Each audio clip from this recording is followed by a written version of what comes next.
বাংলার গ্রামের আড্ডায় আপনাদের স্বাগত জানাই। নমস্কার।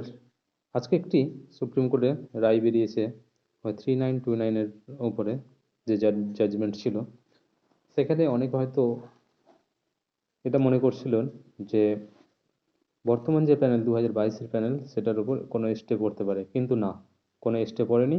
আর এটার উপরে কোনো স্টে পড়বেও না, কারণ সম্পূর্ণ কোর্টের নির্দেশ মেনেই এই কাজ হচ্ছে।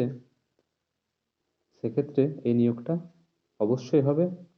আর 3929-এর উপরে যে ফাইনাল জাজমেন্ট সেটি আগামী 21শে ফেব্রুয়ারি হবে।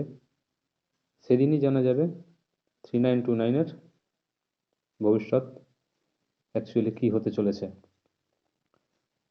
আর এই যে বর্তমান প্যানেল, সেখানেও আর কোনো বাধা থাকলো না।